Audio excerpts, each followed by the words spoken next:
Welcome in, race fans, to another edition of In the Dirt. This is your host, Webb Dillard.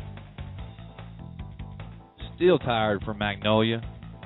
Man, it was a one-night turnaround, 3 hours over, 3 hours back. Didn't go to sleep till early breakfast time Sunday. Well, let's bring in our faithful co-hosts. What's up, Webb? Chilling. Kyle May. Now that you said it, we'll just do it. Brian Gray has to be at the top of the leaderboard for someone that can get the most stuff going on Facebook or on the internet, for that matter. Dude, we officially crossed over this weekend. Think it's a stepping stone in the program. Yeah, it's reached phenomenal. Can't say that word very good. Numbers. That's pretty good though. Yeah, and how about the I love the T-shirt. I hate Brian Gray. Is that what it says? Yeah. Brian Gray sucks. Brian Gray sucks. Available at Cafe Press. It's a little pricey, but you have to want one. So I mean, that's got to be the most sought. That has to be the most wanted T-shirt right now, other than the Ultimate Role Model Chad Stapleton T-shirts. Well, I'm sure they're going to come out soon. Oh yeah. Yeah, if he doesn't bring them out, I'm going to bring them out for him, and we'll just have to wait and see if he gives me one of those can't use my likeness things. Kyle May, I meant to ask you last week on the program, but we stayed pretty busy all throughout the show. But anybody talk to you about free goats? Yeah, no, I mean I was asked about it at the racetrack, so they said somebody mentioned it over the loudspeaker. And I was like, I have no idea. I don't even have a clue what you're talking about. And then I was informed later what had happened. To let our listeners in on everything, we were talking upstairs during the Crate Nationals, and I had mentioned some things to the guys in the booth, like Chris Economaki had called the races one time at Green Valley. That was a neat tidbit. Also, Greenville had that rain out with the Neesmith Series, so a lot of the guys here locally had showed up at the Crate Nationals, which changed the complexion of the race. And I also mentioned that that Kyle has. I told him, I said, hey, tell everybody that Kyle's got goats at the house he's trying to get rid of, and the first 5 people that friend him on Facebook get a free goat. And that went over the intercom at Green Valley. So, you still got any goats? Yeah, I didn't. Yeah, I didn't give them all away. Officially sold out. Yeah, I'm fresh out of goats. How did Kyle May do this weekend? By the way, I hope it was much better than what we did. Well, I won my heat race and started in the front row outside, and then ended up third. We were just a little off, but we still finished pretty good. I'm pretty happy with it. Well, as long as you're happy with it, that's all that matters. Yeah. And that was out Talladega short track? Yeah, it's the first time I've been there since the Ice Bowl. So. Adam Golden, he got him another win, didn't he? He didn't this weekend. Who won the crate race over there? Chris Noah. Chris Noah, that's right. You said that. You already told me that. Well, yeah, all right, Adam guys. Golden, I think he something tore up on his actually. Okay. Well, all right. Well, tonight we've got we're going to bring in the guys from Flag to Flag. We've got Kenny Compton calling in. Kenny, won the sportsman part of the Crate Nationals over here a few weeks back, or a couple weeks ago. We're also going to have Chris Ferguson from North Carolina, Fergie. He'll talk to us about. He had a nice win in the Fast Track Series over the weekend. Plus, he's associated with the new trade show that's going to take place during the World Championships over there in Charlotte, the World of Outlaw Championships there.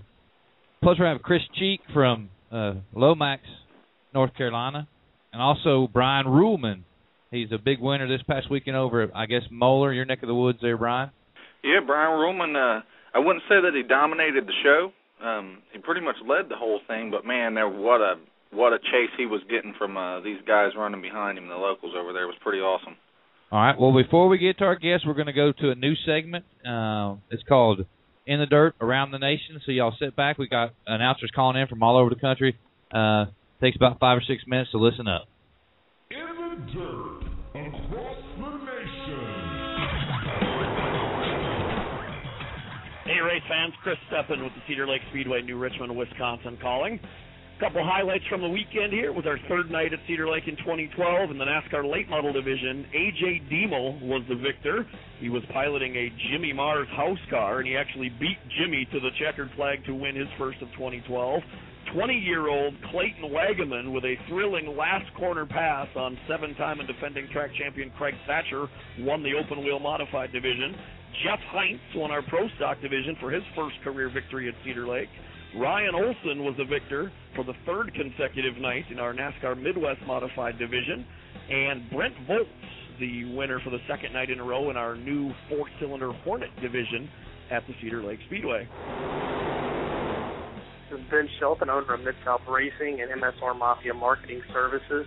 Just wrapped up a great weekend down at Magnolia Motor Speedway, the first annual spring throwdown. We had beautiful weather, a great crowd, great field of cars, had entries from close to 10 states there in all the divisions. And, of course, opened it up with a big show on Friday. Ronnie Lee Hollingsworth, in true fashion of the throwdown, he and Rodney Wing had a little bit of a confrontation, but Hollingsworth gets the win in the brand-new Barry Wright race car. And then the Neesmith Chevrolet Crate Late Model Division, it's a Barry Wright showdown once again, as Eric Cooley, Chase Washington put on a great show. Eric Cooley gets past late in the race, and Washington gets the $700 win on Friday night. And then a great straight show with the street stock. Austin Fleury was victorious, and we saw Heath Miner pick up the win in the mini stocks. We came back on Saturday. We had a very, very nice crowd. Once again, great weather. 43 super late models, and the heat really picked up on Saturday with guys like Billy Moyer, Jack Sullivan, Wendell Wallace, Terry English all rolling into town. But it was really the Billy Moyer show for much of the night. Until late in the race, track started to take a little bit of rubber. Moyer had to move down. That allowed Chris Wall and Ray Moore to close in on him. And the specs just about spoiled Open Motors night, but Billy Moyer was able to survive. He took the win. Ray Moore in second, Chris Wall in third. Really a great show. And then in the Neesmith Crate Late Model Division, we didn't think it was going to be a very good race. The track had really started to take rubber, but I tell you what, we had 3 different leaders and 7 lead changes in a 30-lap feature, and it was Eric Cooley getting redemption from losing the lead late in the race on Friday. He picked up the win. Jeremy Shaw came home in second. It was Chase Washington in third. Scooter Ware won a thriller in the street stocks, and Heath Miner would be winning the mini stock feature for the second night in a row, but unfortunately did not pass the post-race tech. Bo Miner was declared the winner. Overall, a great weekend, great weather, good field of cars. Hopefully this is an event that we can build on in the years to come. Looking ahead to this weekend, another beautiful week, and it's going to be racing close to home for me, within 2 to 3 hours of home. BB Speedway on Friday night in BB, Arkansas, with a quarter-mile bull ring. The Compton Super Dirt Series, Super Late Model will be racing there. And then on Saturday night, homecoming to my home track, Riverside International Speedway in West Memphis, Arkansas. The ditch, if you will. 62 years of operation. It all starts this Saturday night, and we're going to have 2,000 wins for the Compton Super Dirt Series, Super Late Models, always 30-plus late models for this event. Really excited about it. Hope people can get out and support either of these events this weekend or an event around the nation. This is Billy Kitchen with Arcotech Speedway. We had a good show this past Saturday night, running 5 classes. Your beginner cruiser winner was Ryder Outlaw. No joke, that's his name. Factory stock winner was Doug Fick Jr., our defending Cajun Classic champion, and he topped a field of 49 cars. In limited modifieds, it was Derek Grigsby taking the win, and in modifieds was 30 cars on hand to get tuned up for the June 1st and 2nd Doug Murphy Memorial. Jason Armstrong, first race in a year and a half after neck surgery, he takes the win, and our Pro Mod winner for the second week in a row was Jeffrey Bechet. Arcotech Speedway in action every Saturday night between now and the Doug Murphy Memorial. Come join us. Big night at Talladega Short Track. Finally, the weather pattern of the rain is broken here in the central Alabama for a couple of weeks here in a row. Crowds converged on the track grandstands and pits, ready for a big night of racing. For the super late models, the Kilpatrick Chevrolet Super Late Model Division, Ross Martin was the quick time with a 13.613 for his qualifying. Ross drew a number 6 for the inversion for the feature event of the super late model. Adam Martin, due to this inversion, found himself as the pole sitter for the event of the Kilpatrick Chevrolet Super Late Model.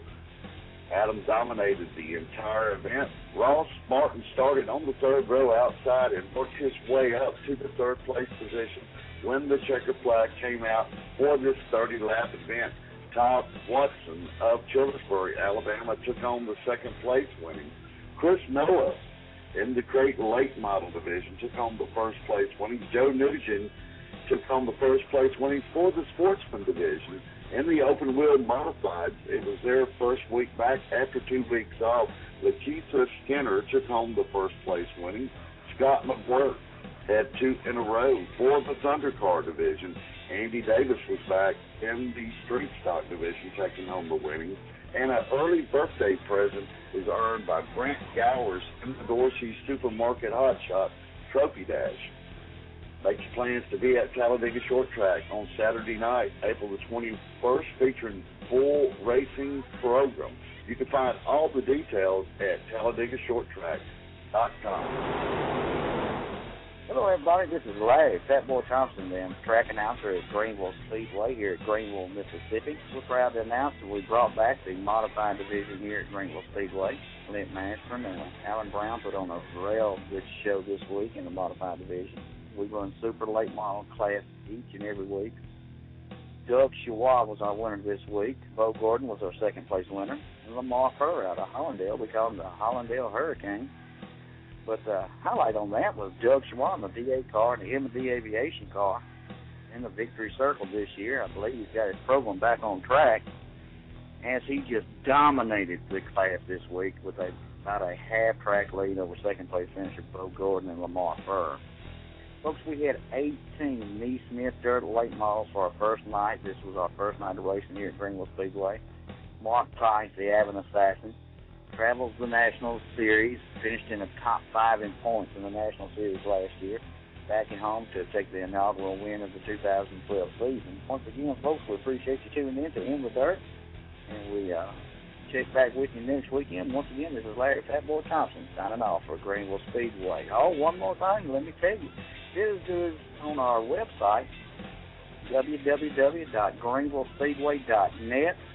To tune in for all the upcoming events. I'd like to remind everybody, April 21st will be our Supers. The Super Division coming in out of Louisiana, the Super Series. It'll be our first big race of the 2012 series. So make plans to come on out and see what Ray Moore, Timothy Culp, Morgan Bagley, and the bunch can do with our local boys on this newly configured oval track right here at Greenville Speedway. Once again, I appreciate you tuning in. In the dirt, across the nation.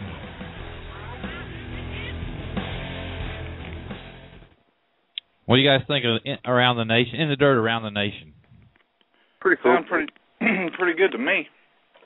Well, I figured it gives the tracks something they can call in and just kind of, every track's got their superstar, but they got the super streets, the stockers, the guys in the ponies, and we'll give a little mention to everybody across the board. So any tracks out there listening or people who are associated with the racetracks, you need to get them in touch with us, and they can come on. I pre-record that during the day on Monday, and then I put it together for the show. So thanks to all the tracks that took advantage of the newly launched around the nation.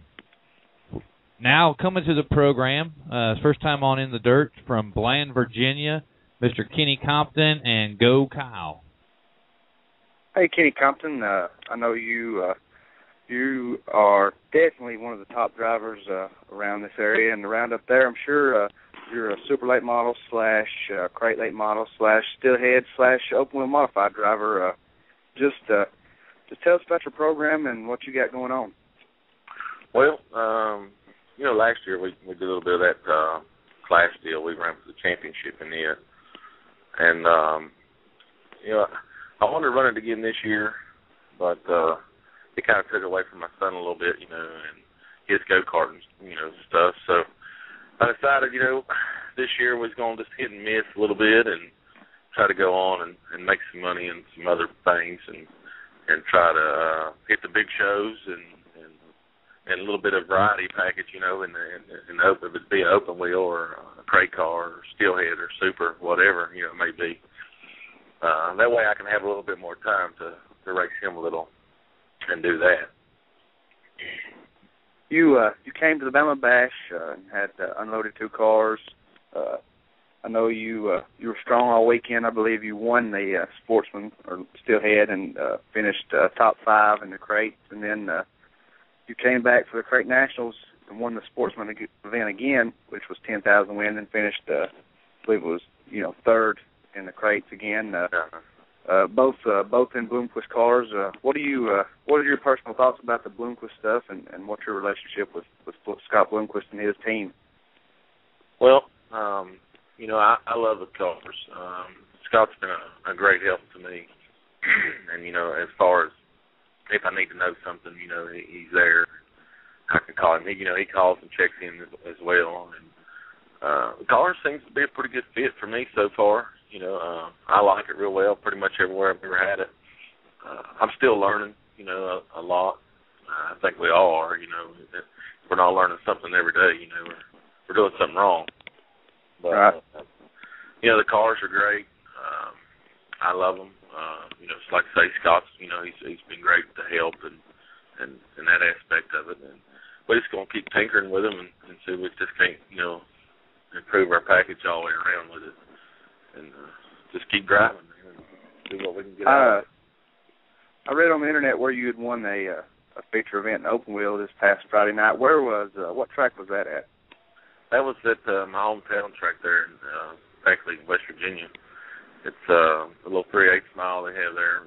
I've run there over several years, since I first started. And I like to go whenever I get the opportunity to go up there and kind of get back a little bit and have a little fun. And we had nothing going on this weekend, and me and the guys at the shop was talking, so why don't we just get the modified ready and take it down there and see if we can give it a shot and break it in and see how we do with it. And actually turned out pretty well, and ended up winning the race and for the first trip out with it. So that was pretty good, and kind of enjoyed that. Yeah, I'd definitely say I'd definitely be happy with the win first time out in a certain car this year. I know. I guess you were. I guess at the Bama Bash you were in a Barry Wright crate car. Is that right? Yeah, the first trip out, I didn't have my Bloomquist car ready.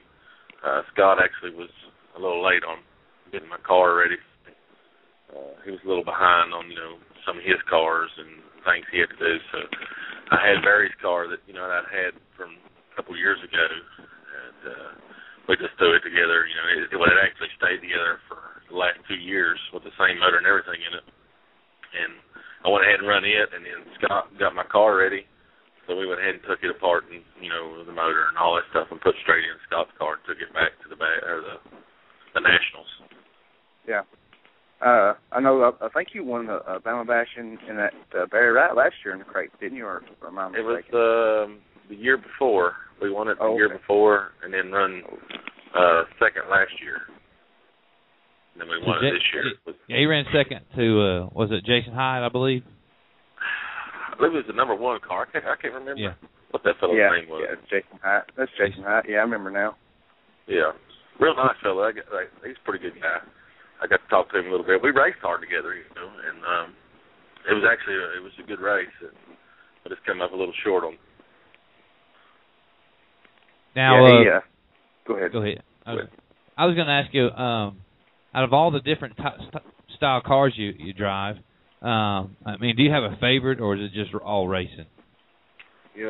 Well, it's got 4 wheels and a motor. We're going to get in it. So, it doesn't matter. We race everything from go-karts, supers, and it's. I love the super stuff, but this don't seem like there's much stress on me to perform as well. If I run an open wheel or a steel block or whatever. So from time to time, that's why I like to kind of just hang out a little bit and run that stuff. That way, it gives me a little bit of relaxation and still have fun. Brings us back to realize why we're doing it. But as far as that, anything with it's got motor and tires on it, I enjoy racing it. It doesn't matter what it is. Well, tonight you come on as part of the flag-to-flag.net crew, Tell us a little bit about your dealings with Jason Atkins and flag2flag.net. Yeah, Jason is actually a good friend of mine. I've known for a very long time. He's a great deal. He's a great guy, and he's doing a good deal there, I think, with that Flag to Flag. And I actually hope to see it progress and do well. What he's trying to do for the drivers and the sponsors and stuff, I think that's just an awesome thing, and I wish him the best with that. And like I say, Jason and his whole family are just good people, and I've known them for several years now, and I'm glad to know them. Like I say, they're just great people all the way around. Well, before we let you go, I got one more question. Plus, we want to give you a chance to thank all your sponsors and whatnot. But here's the question: what would you rather see happen? Your kid win a major championship, or you get a win at Eldora, at Dream, or the World? Well, without a doubt, I'd like to see a little man pull off a major win. If I could put him in victory lane and any day of the week, and if I had to quit to do it, I would. I posed a similar question to a guy, but I said you're racing your girlfriend for the lead, and your mom's in the way. What do you do? And he said he'd pull up. He said he'd have to hear about it from both angles all the rest of the next week. Just to go ahead and park. I said, and he was 19. I said, son, you're wise beyond your years, believe it or not. Yeah. He may not be as dumb as we thought. Yeah, exactly. I thought I at least wrecked my mom, Yeah, at least one time anyway. Yeah. Swear it's an accident at it. Yeah. That was you? Well, all right, before we let you go, I want you to thank your sponsors and talk about some of your crew and where we can see y'all next. Well, I don't really have anything scheduled out. Like I say, we're just hitting and missing a little bit here and there. We just got to go back to the drawing board and look to see where we're going to go as far as that aspect. And, for sure, I got to thank, my mom and dad and, Appalachian Leasing, Casey Transport, and Beckley Subaru, and Kia, and Consolidated Steel, and all those guys are huge parts of what we do, and I'm just fortunate to be a part of it and get to be the driver of that machine. So without those guys, I definitely wouldn't be where I'm at, and I appreciate calling them. Well, Kenny, we certainly appreciate you coming on, taking time out of your evening, taking it away from your family to come on and talk with us for a few minutes. Next time you guys park it in Victory Lane, we'll be sure to call, maybe get you on here again. Yes, sir, man. I appreciate it. It's awesome to get to be a part of it. I've enjoyed it. Well, you also let us know via Facebook whether or not the boy puts it in Victory Lane, because we might have to have him on instead of you. Yeah, man. I'll do that. And he done told me it's not going to be much longer, and I'm going to be booted out. I'm going to be recruited to the tire man, I believe is what he said. Well, I'll make the promise to you. As soon as he wins his first race in the go-kart, you give me a call, get a hold somehow. We'll put him on here and talk about it. Yeah, I appreciate it, man. I'll do it. Not a problem. Kenny Compton. Yeah. When we come back, we should have Chris Ferguson on the line, continuing this flag2flag.net little trio. Following him will be Chris Cheeks. So we'll be right back, guys. Well, we're back in here on In the Dirt. Kyle May, you did a good job with that interview, Bubba. Thanks, man. Just learning. I get a little. Do what? I said we were having the lifter conversation when we came back in. Was we, Webb? Yeah. Yeah, if I didn't realize we were back on the air. Yeah. You guys got to kind of pay attention. It's kind of a requirement. I know you guys want a steering wheel in front of you and a windowless windshield. I got a steering wheel right in front of me right now. I had that thing in front of on my desk for about a month, and it's for the R Factor. Is that what it is? And after I waxed the field at Fairbury in a Bloomquist chassis, as a matter of fact, I just kind of lost interest. I figured if I could do it there, I could do it anywhere. I don't need to do it anymore. Pretty good. I just said, you know what? It's not going to get any better than this. Let's just retire. So I retired at Fairbury, Illinois. It was a night race. There's 26 in the field. And just waxed them. Mike McKinney was one of them. I was just loading. Hold on, you're not bull crapping. You're serious. Yeah, I was loading these guys in. Yeah, this is all computer. It wasn't the real people. Oh, okay. I got you. I see all these names that I recognize. I started loading them in there. I was like, I'm going to beat all these dudes. They're probably at home sleeping. Well, this is the part of the program where we sit here and wait nervously for our next guest to call in. If there was a producer in front of me, he'd be doing the stretch it sign. So we're stretching it, waiting for Chris Ferguson to call in. Yeah. Now, Kyle May, the interesting thing about Compton, you didn't bring it up, and I thought maybe you would, is you started right behind him, didn't you, at the Great Nationals? Yeah, I didn't really want to bring it up. How long did you stay behind him?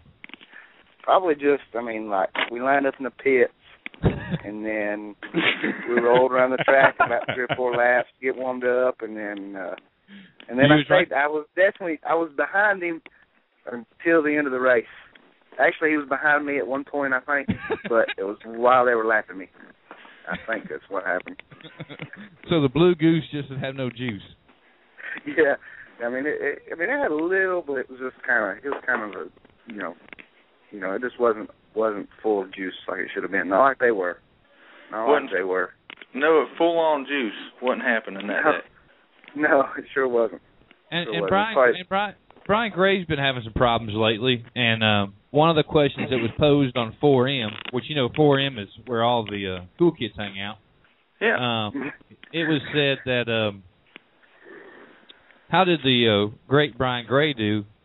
And he didn't run any laps that weekend, I guess. But what is the deal with the BGR right now, and what can you tell the BGR Army to make them feel better?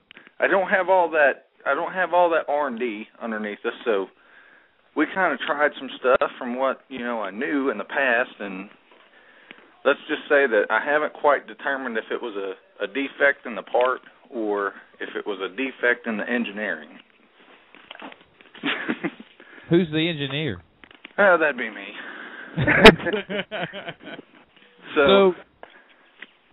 But I don't think it was a real serious fail, but we had a valve train failure, and I really, I didn't go cheap on parts. I've done this before, but I either made a miscalculation on something or just underestimated what I had, and we broke a lifter to say the least. But and I think it probably was something was happening the week before, because during that feature I had the issue where the motor was cutting out. And a few guys told me, well, you better check the valve train. So I didn't tear the intake off of it, but I pulled the valve covers off and all that stuff, and everything looked good. But which one of you guys is outside pretending to be Snow White? Because I hear birds chirping. That's me. Now, what was the deal with this Myers fella? Didn't you have a little? What's going on with the Myers group and your group and 4M and Facebook? Oh gosh, man. Who knows? You know how people are. I could have an opinion. Am I allowed to have an? I'm allowed to have an opinion. I can't get sued for that, right? Oh, opinions are like a-holes. I knew that was coming. Everybody's got one. I've got this feeling, and I got a feeling that somebody wants attention and they're not getting the attention that they want, and it's making them mad. That's what I think. Let's call him. Let's call him. Huh? You want to call him? I've got his number. I did call him, and here's the thing. I don't want to. And you know what? Somebody's going to turn this around and say I'm being a punk or whatever. But I did call and talk to Mike on the phone, and I don't think we had any issues. And, you know, it was just some talk, and somebody had put up a challenge for me to go and race him at Brush Creek. Oh, yeah, I meant to ask you about that. How do we make that happen? There's money involved. Some fat guy next to the bar. What was his name? Some fat guy next to the beer stand or something? Somebody, said that they would put up some money if I would go out there, but they won't come on anywhere where we can, you know, document, you know. If they would call in and say, hey, we're going to put up this money for you to come out to Brush Creek and race, but see, then there's principle behind it, too. Because, you know, I've pretty much vowed to not ever go back to Brush Creek. So after what you said about the Jameson group, you can't go to Brush Creek until... Oh no, you can't say something about one group of guys and then not say something about, you know, and then not stand behind your word. And I'm just not going to do that. So, but I did tell them in the beginning. I said if the Partons are willing to put up an apology for the way they treat, and not just me. I don't need them to apologize to me. I want them to apologize to every single driver that was out there. And then this goes back to the is this where they cut the laps or something during the DRC night or something? No, not so much during the DRC night and the laps, and everybody thinks it has something to do with, you know, me changing a tire and coming back out on the track. It has nothing to do with any of that. You know, they tell me on the receiver, you're DQ'd. I pulled down into the infield. I guess they thought I was coming into the infield to raise hell. Well, I wasn't coming in there to raise hell. I just pulled into the infield because I didn't feel like pulling off that long-ass run in the back, and the infield's good view for watching the race. So I don't listen, and I'm not doubting your ability too when I say this, but I don't see you like jumping out trying to whoop nobody's ass. But I have an in-car. I have a GoPro on my in-car. You know, I've got it right there, and you can plainly hear me asking, you know, going to say, you know, ask, you know, why am I being DQ'd? I just wanted to know why I was being DQ'd because I honestly didn't know, and people say, oh, well, they say this and that in the drivers' meeting. Well, I'm sorry, but if I came back out on the racetrack and all they say is 3-car, you're DQ'd, get off the track. And I pull down into the infield to ask why, and then I'm being, you know, berated by little Punky Parton and Tom Parton. And it's not just, you know, them coming over and saying you're DQ'd. It's them cussing me out, threatening to arrest me. Oh, and wow. Then going on and on and on and calling everybody there pieces of crap and whatever. And that's all documented, by the way, and there's been people that seen the video, and no, I'm not going to post the video because it's pretty, you know, it's pretty degrading. I would just fully expect you to jump out on top of the roof and like stand in a power stance and play power chords on an electric guitar and plead your case that way for some reason. No, didn't do it. Just went about my business, and in typical Brian Gray fashion, I would have, at any other time, I probably would have raised hell and been, you know, getting my butt kicked for, you know, pushing somebody around, but that didn't happen, and I thought I was being respectful and being, you know, reasonable on my end. I had supported that racetrack many times before with either, you know, product or whatever, adding to the purse. I thought we had a different relationship, but I guess we didn't. So now, we've told this story because this Mike Myers deal. What I read, I guess, was you said that you could beat him there, or what I said was this. I said I would rather go to Florence and get beat by Jason Jameson than to go to Brush Creek and outrun Mike Myers. and pretty much in a sense. Now, with that being said, anybody out there, me and Mike are pretty close in competition. You know what I mean? But if you look at the stats and you look at the record, dude, Mike Myers can't touch me, man. And that's me being a jerk. I don't care what anybody thinks. I'm just telling you, that's a damn fact. Okay. Well, I mean... So, I mean, Brian, I want you to take a step back from the situation. Take a step back and let's pretend you're not Brian Gray for a second. Okay. Why is it people hate Brian Gray? I'd say probably because I speak without thinking about what I'm saying. But that's about as honest as you can get. But I guess though too though, if every time you say something, you got somebody there to drop the hammer, you can't ever win. I don't reckon. No, you can't. And really, and Webb, really, at the end of the day, it's just a lot of talk, and it's on an internet chat room. And there's nothing that I've ever said in any one of them chat rooms that I haven't went and said to somebody's face. If I've said something about somebody online, or if I ever have said anything about anybody behind their back, and there's plenty of people that know it, I've went and told them to their face. I don't talk down about people as far as I've ever been. I mean, at some point in time, I may have got pissed off and said something, but who the heck hasn't got mad and said something about somebody before? But, you know, like I said, I've always went and cleared it up with them in the end.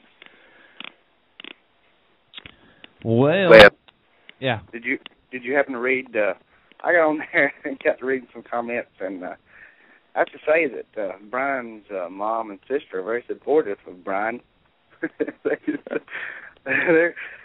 they're my mom and my sister are about as redneck crazy as they come, Kyle. I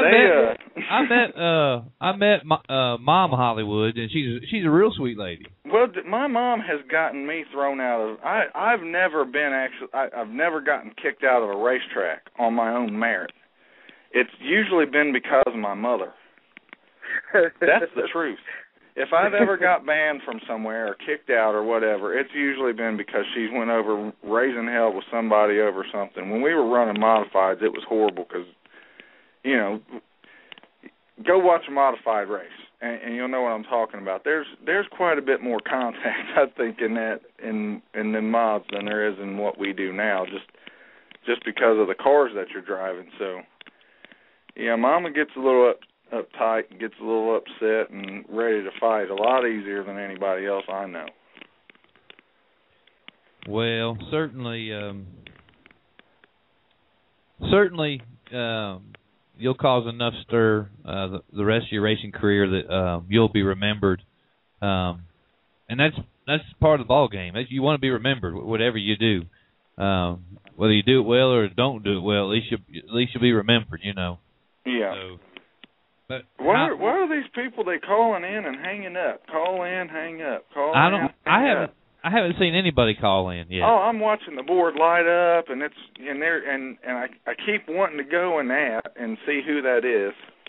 Oh, well, next time, yeah, if you see it, just go ahead and answer it, because we're waiting on our guest. Our next guest should be Brian Ruhlman calling in here in the next few minutes. Chris Ferguson has totally missed his call-in time, but that's fine. Real quick, I know Chris Ferguson is a part of a new trade show that's supposed to take place during the World Championships, the World of Outlaws there in Charlotte at the dirt track at Charlotte.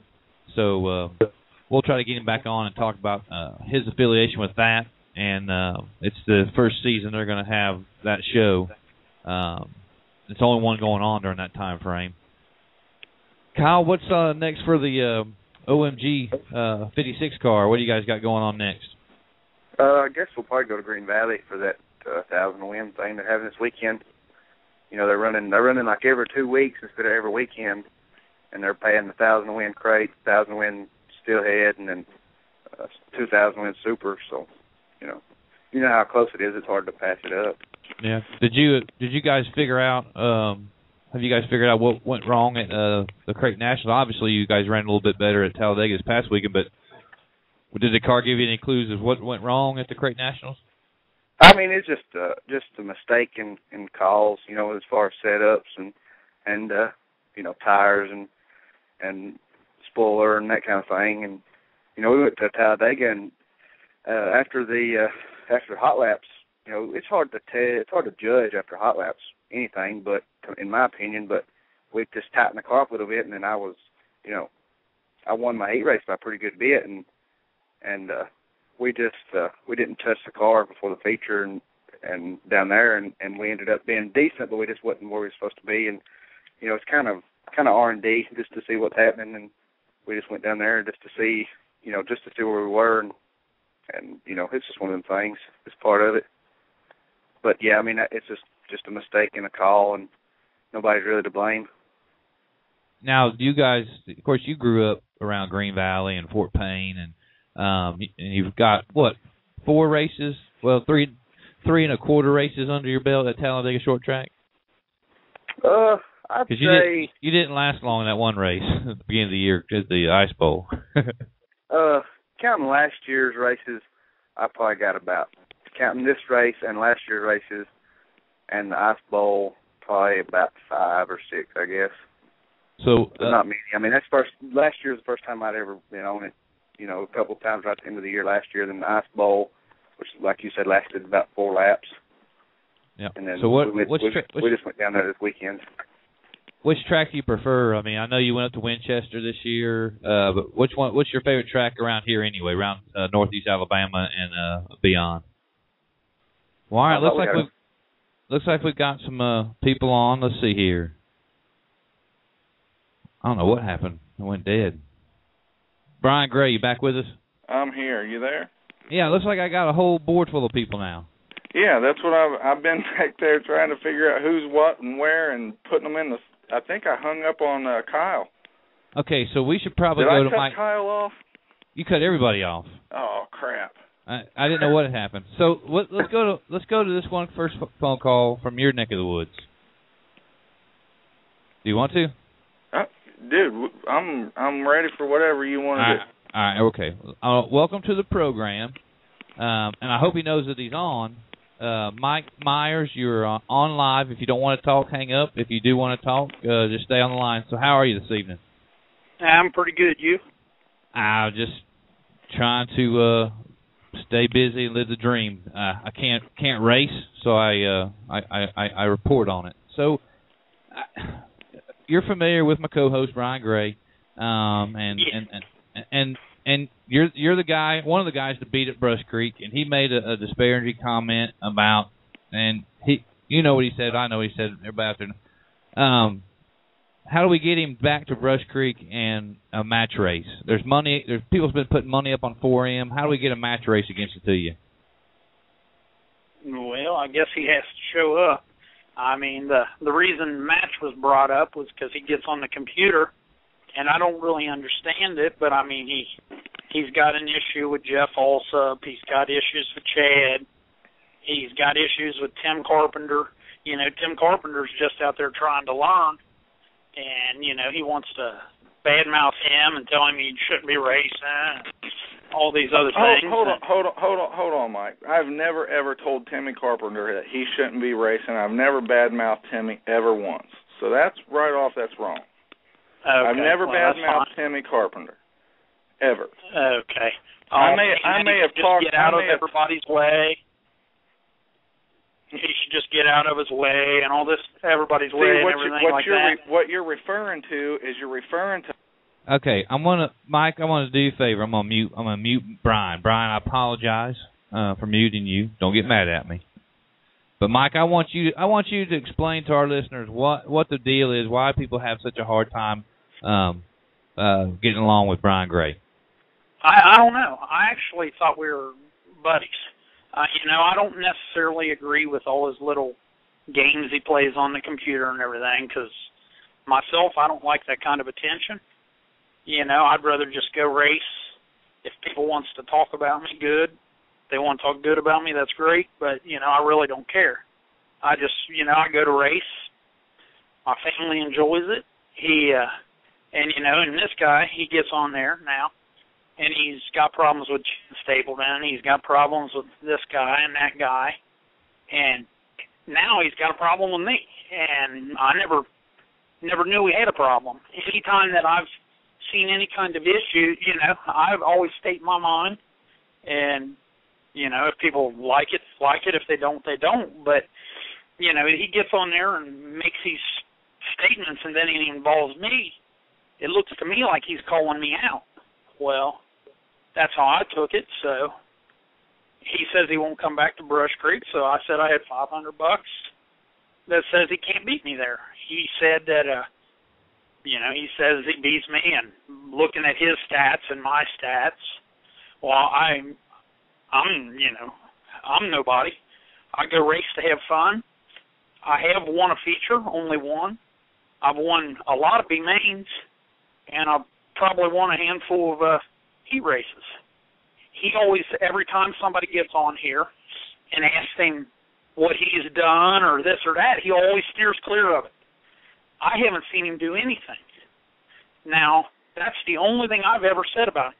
And, he gets on there on the computer saying my wife is KCW. Well, I've got news for him. My wife's not KCW. He gets on there saying this, saying that. All his little ideas are all wrong. There's nobody in my house that goes by a fake name. I get on the computer, I say I'm under Donnie Baker fan. Anybody can look on there. They can see when I've got something to say, I say it, I get my point across, and I'm done. I don't keep going and going, and he's on there on something. Somebody told me that he's on Facebook saying about trying to promote themselves and this and that. The way I feel about promoting myself is if somebody sees me and they think I'm running good, that's the way I'm going to promote myself. I'm not going to get on the computer and act like some goofball. I mean, it's just not me. I don't like that kind of attention. I don't like being in front of people. I just like doing my thing and coming home. But, he involved me in his comment, so, and he puts on there that he'd rather lose to Jason Jameson than come to Brush Creek and beat me. To be honest, I don't think he's ever beat me, other than one or two times. One heat race, he started in front of me, and hardly nobody passed anybody. In a feature, he may have finished in front of me a time or two in a feature, but he's never started behind me and outran me. And I don't look for it to happen. Yeah, anything can happen at Moeller's, but if my car's running at the end of a feature, there's no doubt in my mind he'll be behind me at Brush Creek. He wants to get on the computer and badmouth Brush Creek. That's probably the only track that I've ever been to that they come up to my trailer and thank me for coming there. And he wants to say this and say that, but see, he wants to say his little camera footage and all this stuff, that how they mistreated him. Well, why doesn't he show it? Because he's lying. All he's got to do is show it. If he shows it and I think they disrespected him, I'm going to go straight to him and stand up for him. But I don't believe it. I really don't.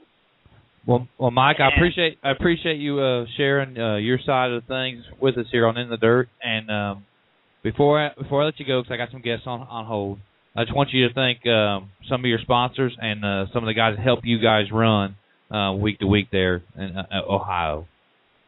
Well, I don't really have too many sponsors. I pretty much sponsor myself. That's Mike Myers Plumbing. That's fine. But Schaefer's Oil did make me an offer, and I appreciate it. And John Sizemore helps me out some. And Jackie Boggs has helped me out a lot. And Brandon Phipps goes to the races with me every week. And other than that, my family. Well, I appreciate it. Family probably needs the biggest round of applause to any race car driver. And I'm gonna do you another big one, a favor. I'm gonna work on him trying to get to Brush Creek so we can solve this on the racetrack and not in the chat room. Yeah, I ain't worried about getting on a computer and bull. I get on the computer and look around, but the way I feel is your driving a stand for itself. And believe me, I'm in the back a lot more than I'm in the front. But I don't believe I'll be behind him ever at Brush Creek. Well, all right. And I'm not saying that to be a jerk. No, I'm just stating the facts. That's right. Mike Myers, number 10 car, right? Yep. What chassis you running? Schwartz chassis. All right. Well, everybody can see you at Moeller's and Brush Creek, and where else can they see you? Sometimes at Florence. And one other thing, he thinks my wife's from Nebraska. I can have her call in a little bit if you have any footage from before from Nebraska. Yeah. The girl from Nebraska, compare her voices. It's not her. Okay. And okay. another thing, she's wanted to call in many a times, but I told her I have no issues with him. She needs to keep her mouth shut. But I turned her loose this last week, so that's fine. No, and we welcome your calls, anybody's calls. I ain't trying to just stir stuff up, but I mean, if there's a story out there, I mean, hell, one of the things had like 3,000 people look at it, so that's a good side story to all this racing. Oh yeah, it is. I agree. But, all right. I mean. Well, all right. Well, but we'll see. I appreciate it. Yeah, we'll see you at Moeller's, Brush Creek, Florence. Where else are you going to be at? Maybe Portsmouth sometime. All right. Well, they've got a steel block class out there. Thank you very much for coming on, sharing your side. And look, I muted Brian Gray so you can speak. I mean, you wish you had a mute button at the racetrack, don't you? I stay away. I mean, I do my own thing. I'm usually busy all night, so I don't have time for any of it. So. All right. Well, get that. Get your car ready. Work on it this week, and get you a win this weekend. Yep, I appreciate it. Talk at you. Thank you. Bye. All right. Let me bring Hollywood back. Brian Gray, I had to do it. I had to put you on hold. First of all, let's bring a guest on real quick, and we'll get back to this. I'd like to welcome to the program Chris Ferguson. Chris, how are you, sir? I'm doing pretty good. I'm just sitting here and enjoying y'all's program, actually. Don't really know the side of either of the stories. I just know it's eventful, and it's pretty fun to listen to regardless. Well, you know, there's so much. Dirt racing is like an onion, and there's very many layers to it. So you got to get all the layers out. Hey, no doubt. Congratulations on there's a bunch of layers to it.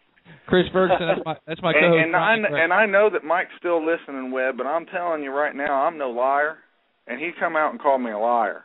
Okay, well, I'm that's gonna let you wrong. And you cut me off, and that's wrong. Bro, okay, Brian, I need you to just chill for a second. Let's talk to Chris real quick. So, Chris, you guys had a big win over the weekend? Yeah, we had a pretty good showing up at 311. We qualified fifth. We should have won that first night. Well, I'm not going to say we should have won, but we had ourselves in a position to win Friday night. We were leading, and lap car couldn't hold it straight down the straightaways, and he got into my right rear and cut down a tire, and we had to go to the pits. And we come from dead last to fourth on Friday night at a track I know really good, and then we went to 311. I've never won at 311, but we've always been fast, and qualified fifth and took the lead 22 laps into it, and held on from there and got our first win in fast track in probably about 5 or 6 years, since I haven't ran crates in a while, and this is like really my first year driving for somebody else in crates, and we've been fast with it so far, so it was pretty cool to get that win. Now, whose car are you in the crate race? Was it a Warrior? It's Mike Mercer's. They call him Chicken Hauler. It's a Barry Wright car for him.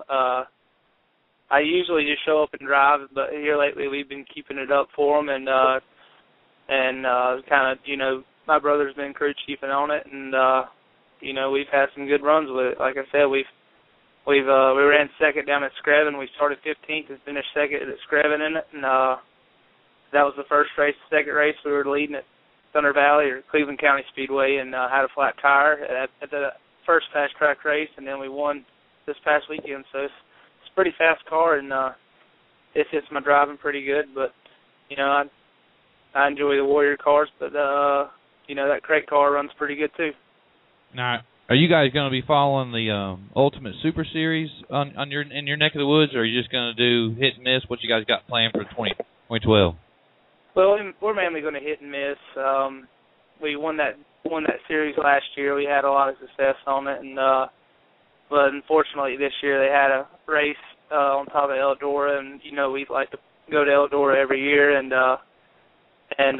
you know, we're planning on running probably 3/4 of the races that they run. You know, we were at North Georgia for their season opener, and we were going to Boyd's, and we actually blew our motor up at North Georgia, and that made us miss Cleveland County the night before Lancaster, so we missed a race already. But you know, we plan on just hitting and missing everywhere. We plan on running some of the races at Gaffney, and then a bunch of the Ultimate races, and then also Lucas Oil and World Outlaw shows when they come into town, and also Southern All-Stars and up in Tennessee a little bit, and hopefully get to some more bigger races up around Ohio, because I enjoy coming up there and racing a lot. They got some wild fans and wild drivers up there in Ohio, don't they, Brian Gray? Now, from what I can hear, sounds like it. Yeah, well, it's a good bunch of guys up there. They're just animated. Now, tell me a little bit about. We're going to let you go here in just a second, and tell me a little bit about the trade show that you're affiliated with. Well, actually, the guy who put on the Carolina Crown race, which was at Lancaster, which I think everybody probably seen on Dirt on Dirt. It was best race of the year so far. Yeah, it was a hell of a race, and the guy kind of took a chance at, putting on a big race, in the Carolinas, because there hasn't been a 20,000 win in probably 50 years in North or South Carolina, and he seems to be really into short track racing. He's actually from the LaSalle area, so he's got a big background in racing, and the guy actually asked me to come work for him. He actually lives up in Mooresville, which is Race City, USA, pretty much, and he actually asked me about a trade show, about putting on a trade show, and he decided to go ahead and go for it, and he's having it the same weekend as the World Finals at Charlotte, November the 3rd and 4th. It's going to be, on that Friday and Saturday, which ties in perfect. At the time, there's really nothing to do during the day at the World Finals besides grill out and just do whatever most people do. I mean, there really ain't much to do. So, but he's calling it the Great Racing Industry Trade Show. It's going to be about the same size of probably Indy or so. We're going to have right around 400 to 450 booth spaces available. Wow. And it's at the Cabarrus Arena, which is probably about 15 minutes from the dirt track at Charlotte, which works out perfect because you don't have to drive no more than 15 minutes to go to the trade show after being at the track, during the weekend. And most people are in town just to watch that race, so it ties in perfectly for companies involved with it and the racers. So, and he's pretty much pictuating the show on short track racing in general, dirt racing, asphalt short track racing, anything from dirt modifieds to 4-cylinders of dirt late models and sprint cars, anything that's just circle track racing in general. And he seems to be gun ho about it. He went in 100% on the Carolina Crown race, and he's going in 100% on this deal too. So I think everybody involved with it is going to enjoy it. He's throwing in a bunch of extra bonuses for being involved with it, as far as tying it in with the World Finals, and he's doing some more cool stuff like he did at Lancaster with the Budweiser party tent. He's having another one of those at the track for all the vendors and everything, and it's just like I said, it's going to be a pretty big deal the first year, and I feel like it'll only grow just like that race will. So we're pretty excited about it. 10-4. Now you've come on once again with us here on In the Dirt through Jason Atkins, flagtoflag.net. Just give us. There's a new profile. There's something new that he told me you were going to talk about. So tell us what's new with flagtoflag.net. Well, the biggest thing with flagtoflag.net is increasing your brandage or your overall just sponsorship. Your pretty much your sponsorship. I don't know how to say it, but your profile, your overall profile. Yeah, your profile. As a race car driver, and he has a couple of different packages, $199 and $499 a year, and it works out pretty good. But he's now offering a green flag package where you can actually get a free online profile that's in front of the companies involved with the website, which is companies involved in short track racing that actually helps out a lot of the race car drivers that are involved in the program. He's excited about it because he's never offered anything like this before, but he feels like this would be a good way to start exposure for the companies and, just to get more people involved with the whole program. The whole program's helped my personal relationships with my sponsorships and my companies that I deal with a lot. Like I said, it's just another addition that helps put you above everybody else that's involved with racing, because many people get a weekly press release and they just skip over it. But when you have something that's all together like it is on flagtoflag.net, it makes it a whole lot easier for companies and racers involved with it. Well, it's and the way I've looked at it. I've got a profile on there, and I've looked at it. You know, and to me, it's like it takes all the good things about Facebook and throws Farmville in the garbage. Exactly. It kind of cuts through all the crap and gets to the meat of the things, and it introduces the drivers to companies to drivers, gives them a place to meet without having to worry about just the dumb stuff. Hey, we want to go. It's basically like a racer's Facebook, except a little more professional. It still is personal because you do have your own profile on there, but at the same time, you got to be professional about it because that's where drivers are going to get sponsors or at least get introduced or at least be in front of companies that, sponsor dirt racers and any kind of short track racers in general. All right. Well, before we let you go, Chris, first of all, I want to say thank you for coming back on in the dirt as this is your second time on. Thanks some of your sponsors, and definitely thank your crew chief for the win over the weekend. Yeah, first I want to give a shout-out to Cody Summer again for putting on that Carolina Crown race. And everybody go visit the website, www.gritshow.com, GRITSSHOW.com. Check out the Short Track Show of the South, which is a pretty big deal, and it's going to be going on at the World Finals. And I also want to thank Mike Mercer for letting me drive his crate late model this past weekend and let me drive it all this year. And just got to thank all my guys, at the shop and that worked their butt off this week. And my same crew that I have working on my super late model works on my crate late model, and they come with me to the track, and I just can't say enough about them. And my crew chief, my little brother Brandon, he done a heck of a job stepping up this weekend for us to be out on our own and go out there and get a win with the competition that was there. It means a lot to me, and I just again, I just want to thank all my sponsors that sponsor me on my super deal, and all the sponsors that are on the crate card too. There's so many of them. It's hard for me to name all of them because they all do me right, and there's so many of them that it's just I'm blessed to be able to have as many as I do and be able to deal with the people that I do because they're all great. And like I said, I want to thank FlyTheFlag.net again for helping increase my exposure, and I'd recommend it to anybody. All right, Chris. Well, I appreciate you, and we'll have you on after your next big win. We'll get a hold of you, have you on again. How about that? That sounds great. I appreciate it. All right, Chris. Thank you. Thanks for coming on, man. That was Chris Ferguson. Man, I really like old Chris. What you think? Brian? You still mad? He's a cool dude and comes across well and, talking to people, and that's why he's, moving on up the ladder from where he's at. Okay. Now, I'm going to go ahead. We're going to go to Chris Cheek because he's our next in line. I'd like to welcome Chris Cheek to the program. Chris, how are you, sir? Hey, Will, how you doing? Man, I'm sorry for the wait. We've had some technical difficulties. The board wasn't showing anybody who was on hold. Then all of a sudden, you guys were there. So you were the pilot of the 99C GRT Heights Brothers, Carl Rose Asphalt and Concrete, Hills Construction Services. 10 years in racing. Talk to us about your program and just what's going on with you. Yeah, we've been running the crate car this year. We were running some fast track races. Mainly started off the year running with the NDRA. We started out our season back in March at Carolina Speedway and had some trouble, kind of working the bugs out of it. First time out, we didn't make it to test anywhere before the season started or make it to practice anywhere. So we were kind of just testing things out on opening night, and we had some trouble and didn't get to qualify, didn't get to heat race.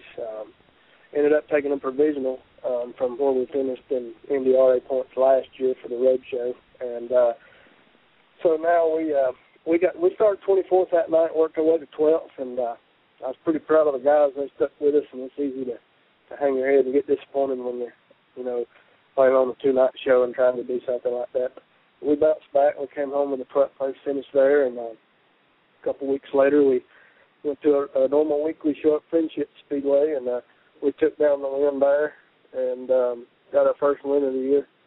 I think that's the first season opener at any track that we've ever won, and so we just kind of been hit and miss from there. We've ran a lot at Friendship on a weekly basis, but I think we're gonna pick up and travel a little bit now and hit some of these other spots. So. Now, speaking of Friendship Speedway, you're a former track champion over there, aren't you? That's correct, 2008. And we spoke offline, and we were talking about some of the races that were most memorable. Tell me about the couple races you won there towards the end of the season, and what it meant. Well, just tell me about the end of that season in 2008 when you guys were champion. Well, in 2008, people that's close to this area and some around know that Friendship went back to dirt, Friendship Speedway, under the management of Denny Wood and Phil Hall.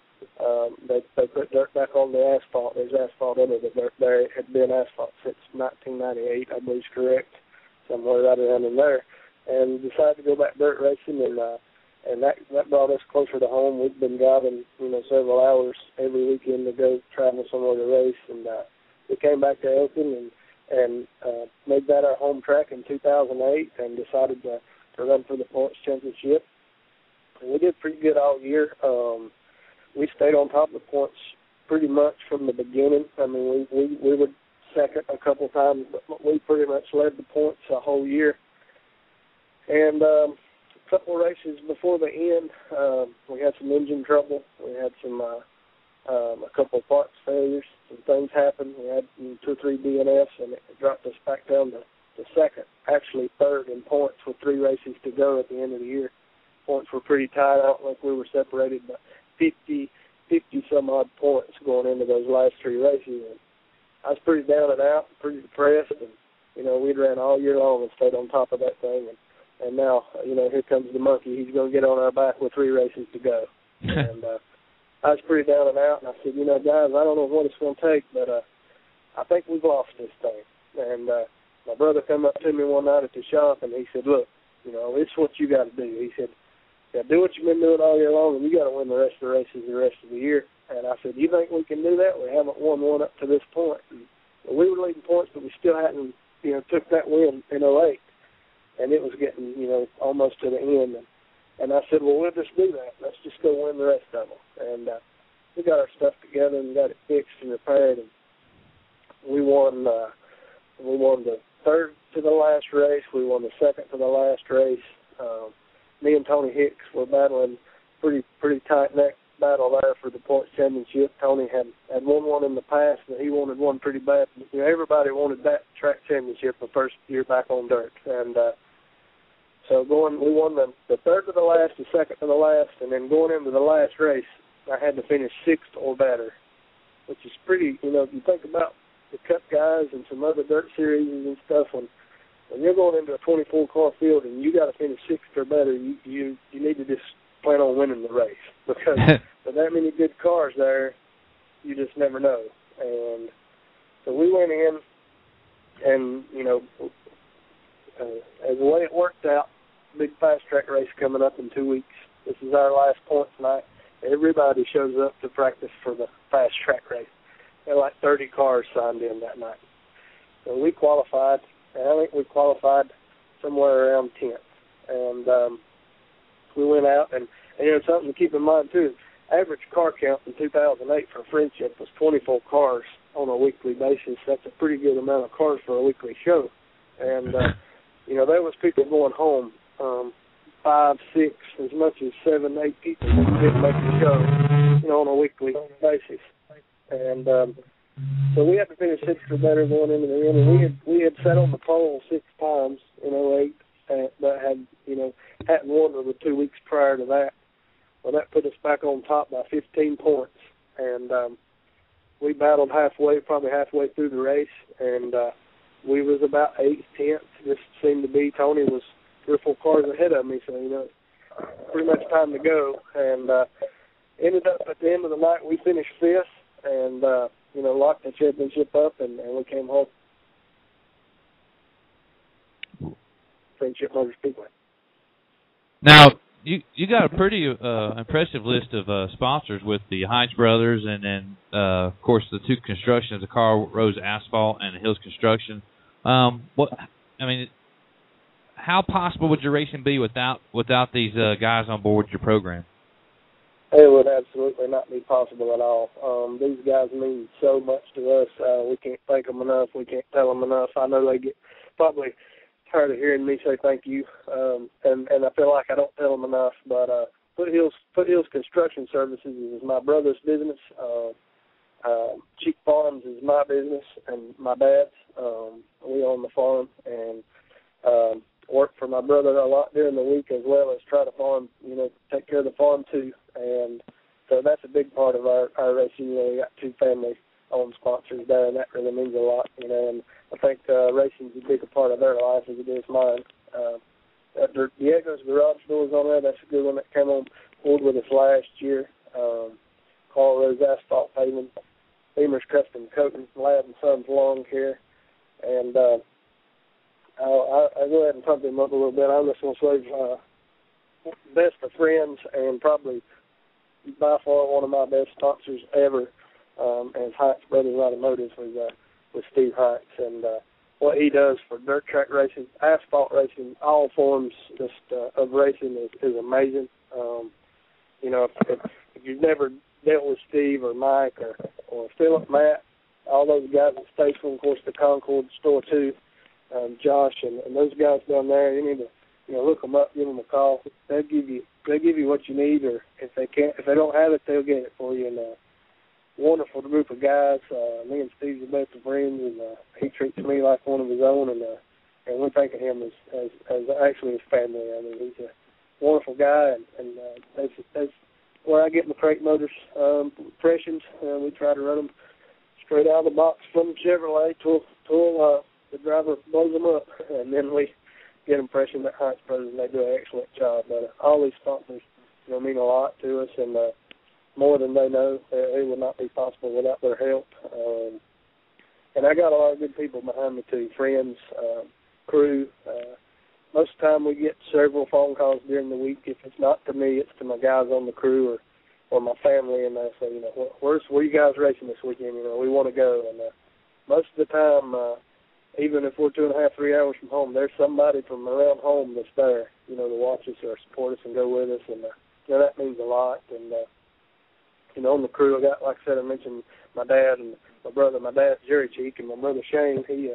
They both help me a lot and go with me to the track, and they're part of my crew. And I tell them I'm not naming a crew chief. I'm just going to let you two do it. So you guys can fight over that title if you want to, but I'll let you guys make those decisions. And then I got Jake Patrick and Sean Chu. I just couldn't do it without these guys. They stand behind me 100%. And doesn't matter if we finish last or we finish first. They're always there for us and put a lot of hard work into it. It takes a lot of time when we farm grain and tobacco as well, and do other things. It takes a lot of time to do that. Plus, come home at night and work on the car. And these guys have got family and jobs as well that they try to do, but they're always here and always standing behind us 100%, and we do appreciate that. And of course, my wife, she supports me 100%, and a lot of long nights in the shop, and a lot of nights away from home racing and stuff. But,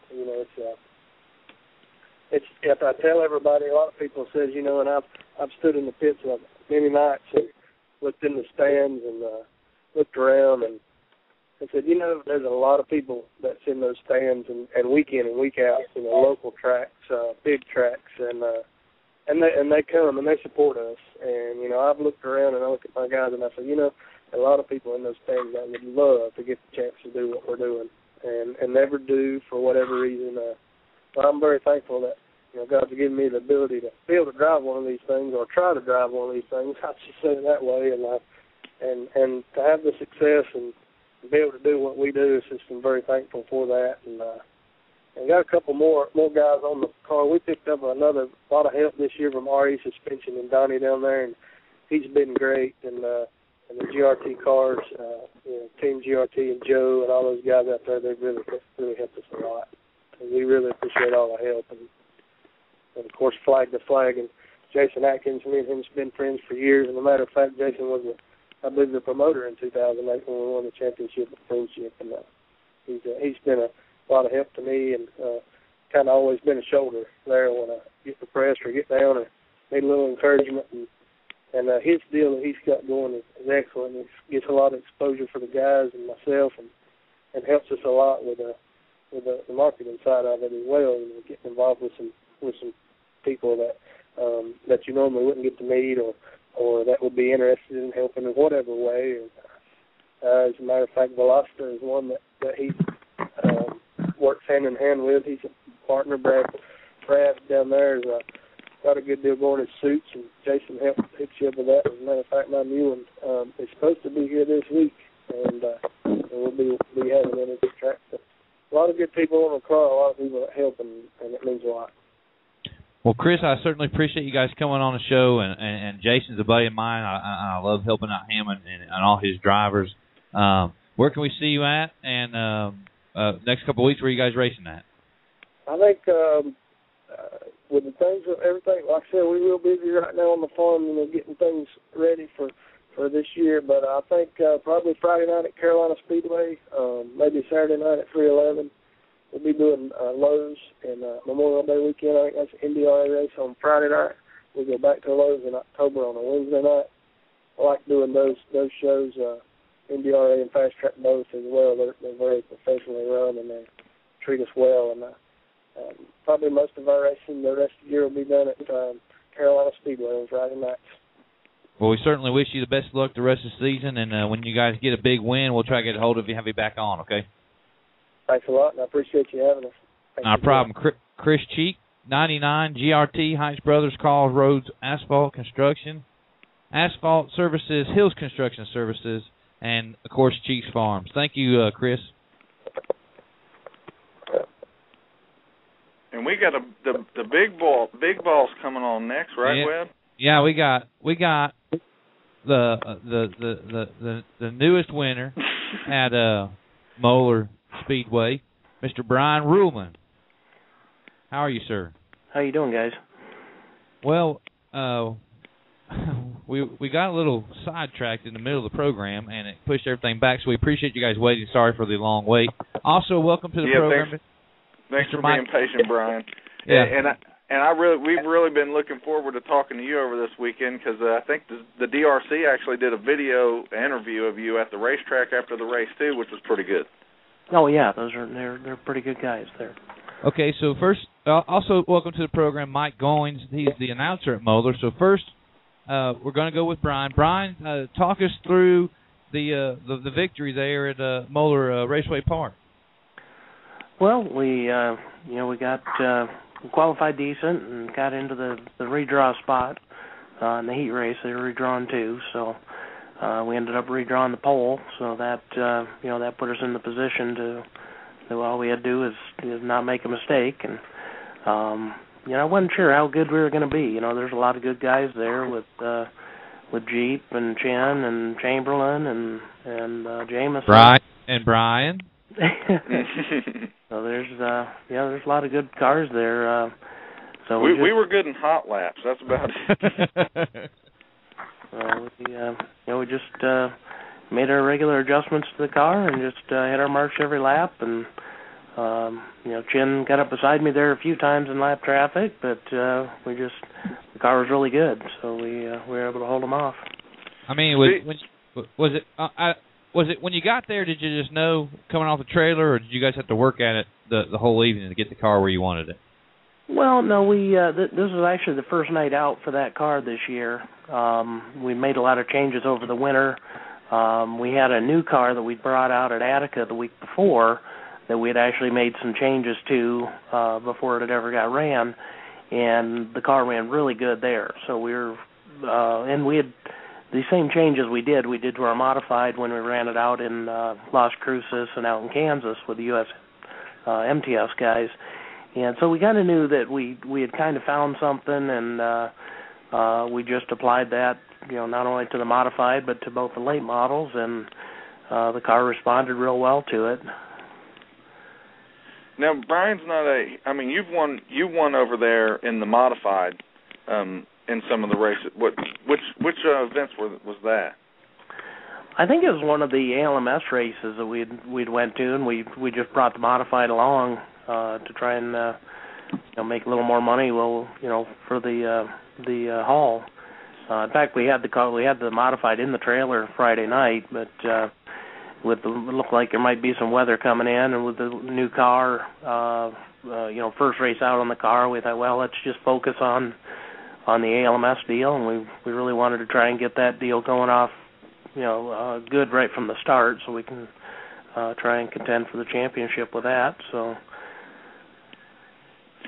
Now, were you even aware during those last 10 laps of that race how close Wayne was to you? Oh, I could see his nose up on the inside of me there pretty much every lap off of 4. And I had a really hard time getting through 3 and 4 really good, and I knew he was getting through there real well, but I could get through 1 and 2 really well, and I guess he was having some trouble there, so I figured as long as I didn't just slide up the racetrack too bad in 3 and 4, as long as I kept my momentum up, that we'd be okay. Now, there towards, let's say, the last caution, and we know that was when Wayne got down underneath the 20 car, and he got into the 20 car, and the caution came out. But you guys were starting to really get into a lot of lap traffic at that point. Do you think if it would have stayed green, that might have played a little more of a factor in the outcome? Well, I'll tell you, we had quite a bit of lap traffic, and they were on the receiver telling the lap guys to hold their lines, telling them when the leader was coming, and for the most part, every one of those guys did an exceptional job of holding their lane and letting us race around them until we got to that pack of, I think there's 3 or 4 cars there, and it took me 2 or 3 laps to try and figure out which lane these guys were going to run in, and between me and you, it was if Wayne hadn't dumped the guy, I probably was next in line to move him out of the way. But because they held us up for so long, it kind of bottled us up, and you try and race the lap cars as clean as you can. But gosh, after 3-4 laps, if they don't at least show you a little bit of respect, you kind of have to get to the point where you move them out of the way and go on. Right, you gotta let them know that you're there and that you're coming on through, whether they're going to let you or not. But at that point, I don't know if you were aware of this, but then you not only did you have Wayne down on the bottom in lap traffic, you were in lap traffic with Wayne. You guys are side by side, 3 lap cars, and Dwayne Chamberlain and Jeep are right there on top of Wayne behind you. I could hear somebody. 4-car battle. Yeah, I could hear somebody going to the outside, and that was about the point where I decided I needed to move to the outside of these lap cars and just try and at least block the hole. And when I did that, that basically blocked the lane for Wayne on the bottom, and it put me in the one open position that if I hadn't gone to, then Jeep or Chamberlain would have been in probably within a lap. It was an exciting race to watch, to say the least, Webb. It was a pretty good night of racing, let me tell you, and that track held together really, really well. Mike Goins is also with us. Mike, you're the announcer there. I want you to give your recollection of the last 10 or 15 laps there at Moeller. Well, I really think Brian and both Brians here, Gray and Mr. Ruhlman, have both kind of described it quite right. Ruhlman had found a line right in the middle of the racetrack, and on the restarts, Wayne Chen would hang with him for a couple laps and would kind of dive in, especially on each of the initial restarts. He would dive in the corner underneath him, but Ruhlman would slowly start to pull away. But when they got into that traffic, things were definitely getting a little tense, and you could see, Chamberlain and Jeep Van Wormer are known for being a little wild and taking chances, and it was definitely about to get real exciting. So, this we talked to Miss Kim earlier in our season here on In the Dirt. Well, late last year, I think we talked to her. And the track's not very old, but, man, you guys get tons of a good name drivers up there. So, to go up there and get a win, Mr. Ruhlman, heck, Moeller's a place where you just can't be a slouch. No, and I'd kind of watched some videos of that the last couple of weeks, and Stapleton won there, and you had Jameson, you had Chin, you had Chamberlain, Jameson, all those guys were, it's a pretty stout field. Now, I need to ask you a question. You brought up Stapleton. Mm-hmm. There's a video out there, and the two of you were trying to have tea in the infield. And did you jump on his car at one point to get more tea? No, I didn't. What had happened? Just get to what had happened. That's what I was curious about. Chad and I actually, that was the second time that I got wrecked, pretty bad on, running for second position actually at the ALMS race at Moeller earlier that year. Chad had a flat tire, and I was passing him on the inside, and he turned down and took the whole rear end out of the car, and shocks and drive shaft and J-bar, and cost us a good finish and cost us a lot of money and that. And I didn't say anything. I thought, well, we'll just chalk that up to experience. It's and the last lap at Kokomo, I was passing him for second. I'd waited the whole race because I knew Chad was a little wild. And had a line on the bottom, and I was 3 car lengths away from him and drove by him, and then all of a sudden out of the corner of my eye, here he comes wide open into the side of my car, and it took the carbon fiber drive shaft, the rear end, the wheels, the shocks, the header.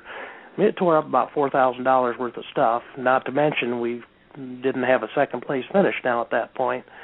And when I got out of the car and I went over to get in the modified, and I saw him sitting there going on the scales, and I thought, there was the second time it happened, almost identical circumstances, and I figured I'd go over and at least let my feelings be known. And I did. I reached in the car, I slapped him around a little bit. He had a helmet on and seat belts on, and he's a big guy too, so I'm sure I didn't hurt anything other than his ego. And but Chad and I have talked since then, and we bullshitted there night Friday night. So it was one of those deals that it cost me a lot of money, and it was just a frustrating deal. So. But was you aware at the time when you pulled up to the racetrack that was really kind of the talk of the town, so to speak, was Ruhlman and Stapleton are meeting up at pretty much Stapleton's home track? Yeah, actually, Chad and I talked at the IMIS show at Indy. We ran into each other there, and we kind of laughed about it and joked about it, and I don't hold any grudges, and I told Chad that, and he said, well, geez, he said, I know I screwed you up. I was going to come over and apologize, and I said, well, I came over and was going to let you know how I felt too, and it, you could have, if we all had it to do over, who knows, but it is what it is, At the moment, you're just plain mad. That's just about how to put it, I would say. But I was just saying that. There was talk on and I pay attention to the message board, so to speak, and there was just a little talk about, Ruhlman's going to show up at Moeller with Chad, and everybody was waiting, but everything turned out really well for you guys, and it was an awesome race to say the least. Well, Chad's a professional, I'm a professional. I don't hold grudges. As far as I was concerned, that deal was over and done when that night, and. Hell, I've been racing 28 years. If I held a grudge for every time somebody, raced me wrong, I'd be a pretty miserable person. I'm just mad because Jody Shannon told me that the fight was over T. So I'm mad at you, Jody Shannon, for lying to me. Well, before we let you go, Brian, first, Mr. Ruhlman, I thank you for hanging on for so long. Thank some of your sponsors, and also thank your crew members. Well, sponsor-wise, it's basically, Ruhlman race cars. There's me and there's 2 other guys here. Mark Snyder, who's my crew guy, has been working for me for about 8 years. He and I work together in the shop. We have one other kid that helps us, just kind of a worker here. And we build race cars, and that's kind of what funds our racing deal. And, for us, the racing is more of a marketing tool for the business. If we go out and run good and people can see the quality and workmanship in our cars, then that helps us sell race cars. And also as long as Stapleton don't drive into the side of you. Well, yeah, it took a couple of coats of wax to get that to come out. Well, I will say this: being around the racetracks, that Ruhlman race cars is definitely a name that people look for, and a lot of people are very interested in those modifieds, by the way. Now, that's something that we need to get down here, in my opinion, down here in Alabama, Georgia, Mississippi, is to get a more of a open wheel presence down here. They're here. There's plenty of them here. Like one of my friends, Miss Lakeitha Skinner, over in Talladega, she runs one religiously and always applauds me when I put pictures of them on my Facebook page. But if we could get some open wheel cars down here, more racing, more better, in my opinion. Yep. Well, all right, Mr. Ruhlman, we're going to let you go. We're going to talk with Mr. Goins, the announcer from Moeller, and next time y'all get a win, let's get you back on the program. Okay, appreciate the time, guys. All right, good luck to you. All right, bye. Brian Ruhlman, winner at Moeller over the weekend. Mr. Goins, thank you for hanging on with us. Tell us a little bit about the Speedway and what 2012 holds for Moeller. Well, I mean, I kind of come in late, but it sounds like you've already had a handful this season here on In the Dirt with all the Chad Stapleton talk, and then tonight with Mike Myers and Brian Gray. So that in itself is a weekly adventure at Moeller Raceway Park, so it's a lot of fun. Bottom line, we got a bunch of guys that come to the racetrack that are hardworking guys that put together their own teams and come out and have some fun with us. So that's always a good sign. So what's it like to have so many characters show up? And this is, like you said, it's just a weekly show, and they get so much play. And you can't say nationally or regionally with the internet because it's worldwide. But I mean, Kim and everybody at Moeller's has got to be just tickled to death that the guys that race there garner so much attention, and attention is attention. And I just want to say this because Ruhlman pretty much justified what I was saying about this area having the best competition in the country. And somebody tried to knock me on that. But go on, Mike. Sorry. Oh, I'm shocked that Brian would interrupt. I got a mute button. That's okay. Now it's you, Webb. I'm the one with ADD. Go ahead, Mr. Goins. I'm a school teacher. I'm used to people interrupting. In reality, again, as a marketing teacher, I understand there's a point in which, there's a lot of good with that, and being able to promote yourself, and we definitely have some guys that do that, but I think what's going to trump that is the fact that we have good racing every week. When we're talking about a quarter-mile high bank, and it's good racing all night long, and, Kevin and Kim have done a nice job with making sure that we've got a good racetrack on a weekly basis. And this is, what people's got to keep in mind. This is only year 6 of the place. Now, that's what's so impressive. That's what's very impressive about the place, in my opinion. And I'm a big race fan in general, so I travel to racetracks all over the country, and it's always interesting. I go to places, and they talk about, their 40th anniversary or 25 years in racing, and I think, here at Moeller, we're starting year 6, and we've got some great battles each and every night.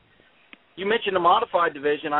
If you just look at the finishing results this year with Devin Gilpin winning all 3 of our modified shows, people might think he's stinking up the shows, but if you look at some of the competitors there, we've had some top-notch racing going on in the modified division all 3 nights so far. So. Right, and Devin Gilpin is no slouch on his own either. You're talking about a kid that can go anywhere in the country and win a race. Yeah, and it's kind of interesting if you look at last week. You had, Jeff Babcock's been coming down the last 2 weeks and trying his hand with the guys, and when you've got weekly Doug Atkins and this past week we had the Rocket Man, Joey Kramer, that came from 12th to 2nd in the feature event. That makes things exciting, and as an announcer, it makes my job easy. Oh, yeah. Anytime there's fireworks on the racetrack, it certainly makes it easy. Well, Mike, tell us, before we let you go, I want you to tell us a little bit of what's coming up at Moeller's and where our listeners can find you guys on the Internet. Always check us out at MoellerRacewayPark.com. And our schedules are on there, and event results are on there from this season as well as seasons past. This Friday night, we've got our first of 2 fan appreciation nights on the season. Reduced admission to get in, $10 General admission for adults, 15 and under free. Senior citizens half price. People going to be giving away things throughout the night, some hats, T-shirts, and other goodies. So it's a good time to come out to the racetrack and basically bring some new people with you. That's what we need as much as anything is not only people who understand and see what good racing we put on, but bring some newbies with you. And I think if you bring new people to Moeller, I think they'll be excited to come back on their own. We don't have to convince them to come back a second or third time. I think the product is the DRC is. The DRC is one of your guys' sponsors this week. Is that not right? You know what? The DRC is a sponsor every week. You know, when those guys show up, they spend the time and they film the races and film those interviews and put those out there so that, people all over the country can see and, of course, listen to this show and hearing the drama and seeing the drama and then watching all the videos. I think they're a big help all the time. Well, I'm going to say this, go on record to say that I'm going to try to get to Moeller's this year, and I have to be a part of as the Moeller turns, so to speak. There's not one racetrack in the country, Webb, that you can go and that has just so many personalities just thrown into that, into that bull ring. And the DRC, I think from what I heard, is that Matt Morrell has spent all day collecting stuff for Fan Appreciation Night. So there's going to be all kinds of gifts and stuff to be given out to the crowd. And I think in honor of 420, Jody was saying something about throwing ramen noodles into the crowd. Well, there that is. Yeah. There's so many times I just hit the bottom of my tongue. Well, Mr. Goins, thank some of the track sponsors before we let you go. And also, too, I'd like to invite you to be a part of what I call In the Dirt Around the Nation, where you call me on Mondays during the day sometime. I know you're involved with the schools, but if you get a chance to call me, we can have a rundown of all the events, recap the weekend basically on Mondays. We're going to try to do as many tracks as possible in the coming weeks. But thank some of the track sponsors. Well, obviously, our division sponsors, we got Mount Orb Ford, who moved up and sponsoring the late model division this year, and Ruhlman Motors has got to be one of the best sponsors in America in terms of a racetrack. Greg Ruhlman over there, they actually sponsor both our modified and our Chevette division, and Greg is fantastic. He actually, we have 3 separate races where our Chevette division pays at least $1,000 to win, and he puts together not only big payout for those races, but also some fancy trophies for those guys. So he helps kind of the little guys in the racing divisions. Elwood & Sons provides wreckers for us. Coca-Cola, Avalanche Ice. There's a lot of people that are helping us out. Larry and Michelle Peckelheimer with L&M Performance, Sunoco Race Fuels, and Hoosier Tires. So we got a lot of supporters, and encourage everyone out there to come check the racetrack out and see what the drama is all about. That may be one thing, but I'm sure the excitement on the racetrack is going to be what brings people back. Of course, of course. Mr. Mike Goins, announcer at Moeller Raceway Park. Thank you, sir, for being on, and I'm hoping you'll be a reoccurring guest. All right, no problem. All right, thank you, sir. Well, Mike Goins. He's I like that dude. We had a good show tonight. I mean, we've burned up an hour and 44 minutes of our time. We got 15 minutes left, and Brian, I'm gonna apologize to you on air. I'll forgive you eventually, Webb. Not you know right I love now, you, though. brother. You know I love. No, wait, listen. I wanted to give Mike Myers his time to say his piece, and I just knew. No, you're right. You're right, because I was cutting in, but see, I was legitimately cutting in. And I would have gave him his airtime. But that's all right. So now we know. Now we know how much of a friend he said he thought we was. I thought we was all buddies, to be honest. But I'm having second thoughts about a lot of people here lately. I'm starting to see things in people that I never seen before. Wait a second. Let's recap this real quick. Webb, I'm not mad at you, dude. I don't stay mad. I'm not mad at anybody. Oh no. I mean, this is just radio.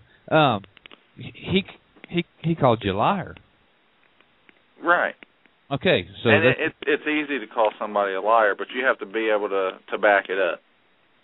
Well, I think he might have misunderstood the comment that Brian made, sort of. I think he might have misunderstood the story by listening to his side of the story. Mm-hmm. Like, I think there's a whole huge misunderstanding somewhere. There's a huge misunderstanding is the thing, and you're absolutely right, Kyle. There's a very huge misunderstanding, but at the same time, it's kind of a pretty crappy comment that I made, and I get that, I understand it. But you know, there's a lot, like I said before, there's a lot of times when you say things that maybe it just doesn't come out exactly right. And, and there's plenty of us that need to be a little more humble every now and then. Yeah, I can, for one, say that for myself. I've always thought that, and this is from my. I'm celebrating my 10th year of marriage this year, but I've been with Miss Brandy, my wife, since '98. And there's times. Okay, here's a perfect example. There's times when a man's mouth should be like a fishing reel, where when you get a bad cast, and you just shit, and you reel it in, and then you throw it again. Uh-huh. That's how I wish our mouths were more like that, so if we say something, we can say, "Ooh, bad cast." I mean, just reel that back in. What I meant to say was, zzz. So. Well, but see, here's the thing about it, Webb, is that I stand behind what I said anyway. After all this, maybe it wasn't the worst comment to make in the first place. But Myers didn't really say anything. That was, he questioned you about the video. Right, and I welcome him to come over here and watch it, but there's no way in hell that I'm sending it to him. So what's on the video?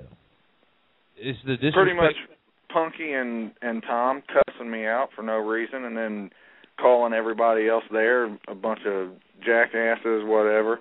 That's a paraphrased version of it. That's not the exact words, but I'd send you a copy of the video, and then you can come back and let me know your opinion. But I'm not going to broadcast it because I don't think that's exactly the right thing to do either. Well, the only reason I cut you off is I was trying to be fair and balanced, kind of like the Fox News Network. Mm-hmm. Which is I not get it. fair. Which is not fair. You know what? I'll send you a copy of the video. Actually, you can get it. You can get onto the MediaFire thing. It's on there. Okay. Jody's seen it. There's been quite a few people that've seen it, and they say that I'm justified. But you're a neutral party, so to speak. Well, I am. I'm not trying to. So maybe you need to see it, and then all you got to say is you're right. You're okay. Enough said, and that's the end of it. And all I did was ask for an apology. That was it. I asked for an apology from the racetrack, and not to me. I wanted an apology for everybody that was out there because they didn't direct everything at me. They directed it at all of the late model drivers out there. After they started the year with 4 cars showing up, and I think on that night they had about 24, 25 cars, something like that. You guys have got the best region in the world for racing drama. I love it. Well, and the thing about it is that we all work hard, I think, to get people to come out to our tracks and support our sport, and we have the hardest working people in the country. And not to say that anywhere else doesn't have hard working teams. I'm just saying it seems like we have the ability around here to come together when we need to come together, except for on certain instances that involve Brian Gray on 4M. Which is awesome, and for somebody, Mike, you said Mike kind of declined us, but he did a real good job. Yeah, I asked him. I talked to him on the phone. He was friendly with me, and I talked to him the day after, the very day that he put his post up. I talked to him on the phone. I gave him a call. I didn't call him immediately after. I did give him some time to cool off, just in case he was mad. And when I spoke with him, he was calm. He wasn't mad, and it's just like we had always talked before. And I thought that he had understood, and apparently he really didn't understand. Maybe he just didn't want to say what was on his mind at the moment because a lot of other crap came out between now and then. So I'm going to have him back on. I invite him back on. I think he did a real good job. Very well spoken. He spoke about his race team. And, you know, he assured us that his wife wasn't the lady from Nebraska. I'm still calling bullshit on that. I'm wondering if maybe his sister-in-law might be from Nebraska. I don't know. But anyway, if it's not her, I'm sorry. I apologize. If so-and-so KCW is not her, I apologize because I don't want to offend KCW in any way. I like the fact that KCW referred to me as Mr. Dillard. I might require that everybody call me that. Whatever it is, he's got a pretty loyal group of people that get on there too. So I guess they're doing their job. Well, like I said, I don't know that a screen name is ever going to be remembered, but an actual name will. And Brian Gray, you'll be remembered. I mean, good, bad, indifferent, whatever it will be, you'll be remembered. And that's how you play this game. You don't want to be forgotten. Nope. Kyle May, what did you think of the show tonight? It was pretty good. It was long, it seemed like, but it's just one of those things, and I'm glad we took up 2 hours or hour and 50 minutes or however 2 hours, whatever. I was almost in the Talladega Nights.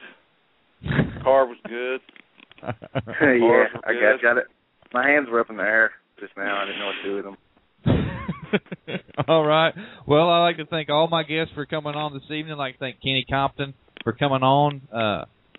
Chris Cheeks, Flag to Flag people. Chris Ferguson coming on. Chris is a good interview. I like old Chris. Matter of fact, he was digging the soap opera. That was really what was cool. He came on laughing, didn't he? Yeah, he did. I'd like to thank Mr. Brian Ruhlman, winner at Moeller. Mike Goins did a great job, and I'm sure that my southern accent is not saying his last name right. Is it Goings? Going? How you say it? I'm thinking it's Goins. Goins. I think so. I think that's right. I could be wrong if it's not right. I'm sorry, Mike. Kyle May can vouch for him. We say we's Goins to the grocery store. Yeah, Mike is a super cool guy too. You know, we've talked to him plenty of times over at Moeller. He does a lot for the track. Does a really good job doing announcing, and he's a genuine dude. Well, Brian, I hope that's a deep subject, Webb. It is a deep subject. I hope that you can forgive me for having to jerk the proverbial leash. Not that you're on one, but I wanted to give Mike his say. I forgive you. I forgive you, Webb. Maybe we'll have